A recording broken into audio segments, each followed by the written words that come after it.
Hi guys, welcome to Mumbai Training Academy. So இன்னைக்கு நம்ம வந்து என்ன வீடியோ பார்க்க போறோம்னு பாத்தீங்கன்னா ஜியோகிராஃபி வீடியோ தான் பார்க்க போறோம்.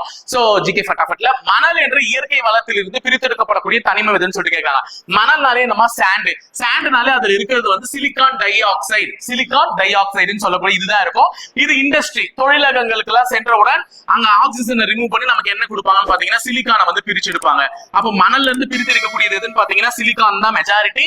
இந்த சிலிக்கான் தான் நமக்கு குறைக்கடத்திகள் செமிகண்டக்டர் செய்யறதுக்கு பயன்படுது, கம்ப்யூட்டர் சிப்ஸ் செய்யறதுக்கு பயன்படுது, ஏன் நம்ம போன்ல யூஸ் பண்ணக்கூடிய சிம் கார்டு செய்யறதுக்கு பயன்படுது, மேற்கொண்டு சோலார் பேனல் சூரிய இதெல்லாம் செய்யறோம் அந்த சோலார் பேனல் செய்யறதுக்கு பயன்படுது. சிலிக்கான் ரொம்ப முக்கியம். சோ சிலிக்கானை தவிர வேற எதுனெல்லாம் எடுக்கிறாங்கன்னு பாத்தீங்கன்னா அதுக்கு அடுத்து இம்பார்ட்டன்ட் டைட்டானியமும் ஜிர்கோனியம் அப்படின்னு சொல்லிட்டு இந்த ரெண்டு காம்போனன்ட் எடுக்கிறாங்க.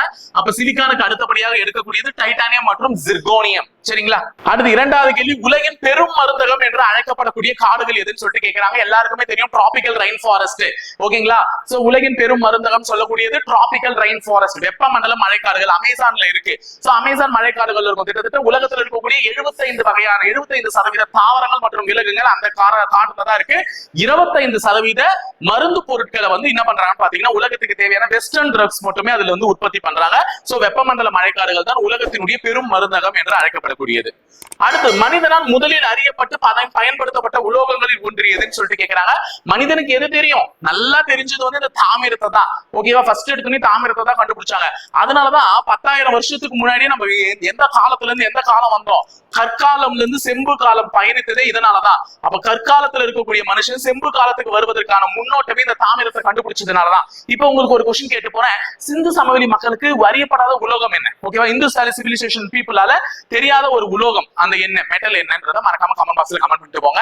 அடுத்து பொறுத்துக இது மாதிரி கேக்குறாங்க. ஸ்ரீசைலம் அணைனால எங்க இருக்கு? நம்மளுடைய ஆந்திராவில இருக்கு. கொய்னா அணை வந்து கொய்னா ரிவர் மகாராஷ்டிரால தான் இருக்கு. மக்ரானங்கல் அணை பஞ்சாப், இன்னொன்னு சொல்லலாம் இமாச்சல் பிரதேஷ் சொல்லலாம். சோ ரெண்டு இடத்துலயுமே இருக்கும். சோ இமாச்சல் பிரதேசத்துல இருக்கதா ஞாபகம் வச்சுக்கோங்க. ரெண்டுத்துலயும் இருக்கும். எந்த நதியின் குறுக்கே கட்டப்பட்டுள்ளது அப்படின்னு கேட்டாங்கன்னா சட்லஜ் நதியின் குறுக்கே.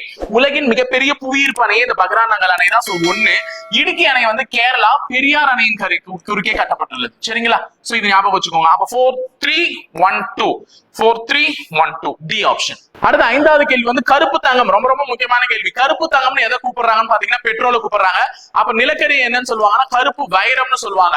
அப்ப பிளாக் டைமண்ட்னு சொன்னாங்கன்னா அது நிலக்கரி, பிளாக் கோல்டுன்னு கேட்டாங்கன்னா அது பெட்ரோல். சோ இந்த ரெண்டுத்துக்குமே கன்ஃபியூஸ் ஆகாம படிச்சு வச்சுக்கோங்க. நான் மறக்காம கேட்டு சிந்து சமவெளி மக்களுக்கு தெரியாத உலோகம் என்னன்னு கேட்டிருக்கேன். அதையும் கமெண்ட் பாக்ஸ்ல சொல்லிட்டு போங்க. இணைந்திருங்கள் மக்களே, தொடர்ந்து பயணிப்போம்.